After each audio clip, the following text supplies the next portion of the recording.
बने रहिए BA news live के साथ। खबर हमारी, फैसला आपका। इस वक्त की बड़ी खबर ब्यूरो नागेश गुप्ता के साथ। ब्यूरो नागेश गुप्ता की खास खबर।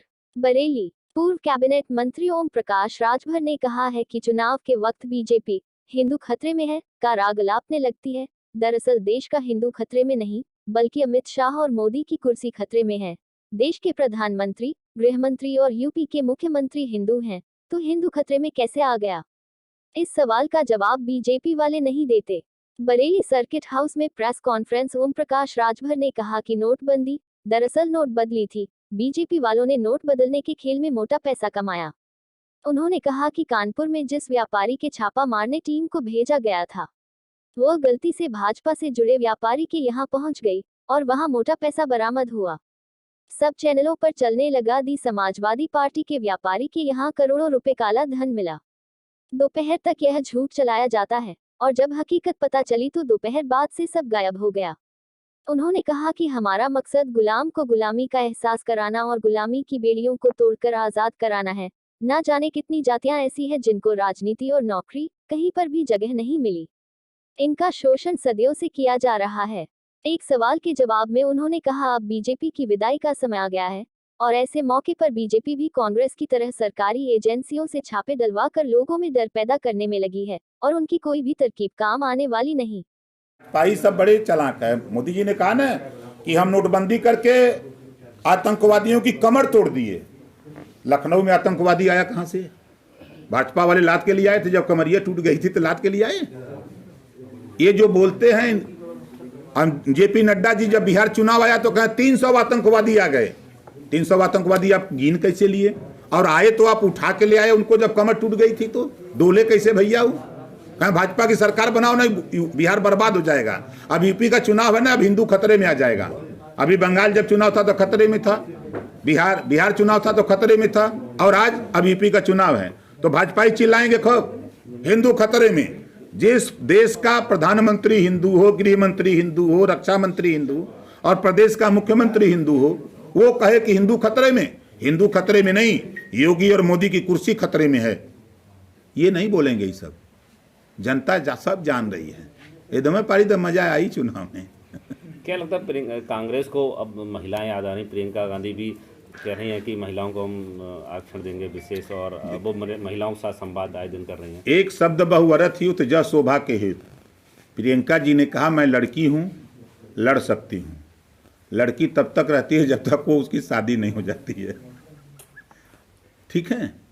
उनकी मीटिंग में 12 साल, 14 साल, 15 साल, 16 साल की बच्चियां मीटिंग में हमने देखा। चाहे कानपुर हो चाहे कहीं भी देख रहा हूं, बच्चियां आ रही हैं। वो तो वोटरें नहीं हैं तो क्या करें, कैसे लड़ेंगी? बोलिए। और समाजवादी पार्टी कर रही है, किस उपलक्ष्य में है और क्या है? क्योंकि देखिए, इस प्रदेश में और इस देश में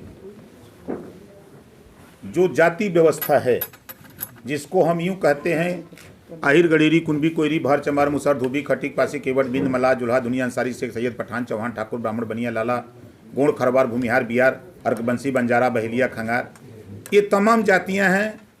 इन जातियों में बहुत से ऐसे लोग हैं जो आज़ादी के 75 साल में राजनीति से दूर हैं। इनको न तो राजनीतिक हिस्सेदारी मिली, न नौकरियों में हिस्सेदारी मिली। ये हर जगह उपेक्षित हैं। तो ऐसे लोगों को जगाने के लिए हम लोग जगह जगह छोटी छोटी मीटिंग करके उनको जगाने का काम करते हैं। उसी कड़ी में आज हम लोग इधर बरेली में आए हैं।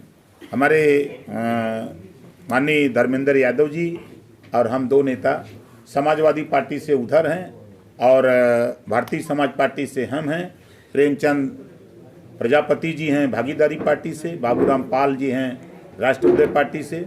अभी हम लोग यही गोल बांग बांध करके इधर आए हैं और मकसद है गुलामों को गुलामी का एहसास कराकर जकड़ी हुई बेड़ी को तोड़ना। इसी उद्देश्य से हम लोग आए। एक जो छापेमारी इस टाइम बड़ी चर्चा में है कि कानपुर में जो छापेमारी की उसमें 200 करोड़ से ऊपर की संपत्ति मिली। कल प्रधानमंत्री जी ने भी इशारों में कहा कि ये समाजवादी पार्टी की है। माननीय अखिलेश जी ने कहा कि ये भाजपाइयों का। आपका क्या मानना है? इधर देखिए, भारतीय जनता पार्टी ये हताशा और निराशा, जिस तरह कांग्रेस पार्टी फर्स्ट एम्पायर से जब रिजल्ट नहीं पाई आउट कर दिया तो थर्ड एम्पायर के यहाँ गई। ईडी के यहाँ, सीबीआई के यहाँ। तो ये सीबीआई और ईडी ने उनको एकदम क्लीन चिट दे दिया कि अब तुम प्रदेश और देश से बाहर जा रहे हो। ठीक उसी रास्ते पर प्रदेश की जनता ने भारतीय जनता पार्टी को क्लीन बोल्ड कर दिया। तो थर्ड एम्पायर से रिजल्ट लेने जा रहे हैं, ईडी का सहारा ले रहे हैं।